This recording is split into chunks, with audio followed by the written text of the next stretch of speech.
पुण्यातील पूरस्थितीचा अजित पवारांकडून आढावा, प्रशासनाला बचाव आणि मदत कार्याचे दिले आदेश।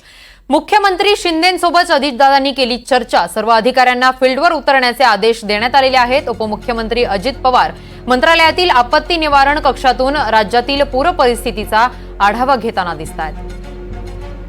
पुण्यातील पूरस्थितीचा अजित पवारांनी आढावा घेतलेला आहे। या संदर्भातील मुख्यमंत्र्यांशी त्यांनी चर्चा देखील केलेली आहे।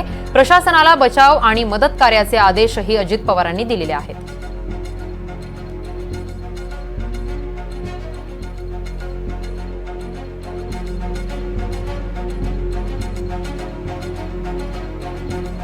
पुणे जिल्ह्यात पावसाचा जोर कायम आहे। शाळा कॉलेजेसना देखील सुट्टी जाहीर करण्यात आलेली आहे।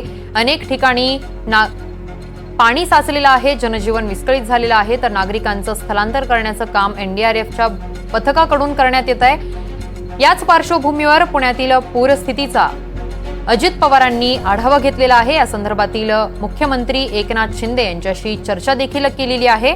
तसेच प्रशासनाला बचाव आणि मदत कार्याचे आदेशही अजित पवारांनी दिलेले आहेत। सर्व अधिकाऱ्यांनी फील्डवर उतरून मदत आणि काम करण्याचे आदेश अजित पवारांनी दिलेले आहेत। उपमुख्यमंत्री अजित पवार मंत्रालयातील आपत्ती निवारण कक्षातून राज्यातील पूरस्थितीचा आढावा घेत आहेत।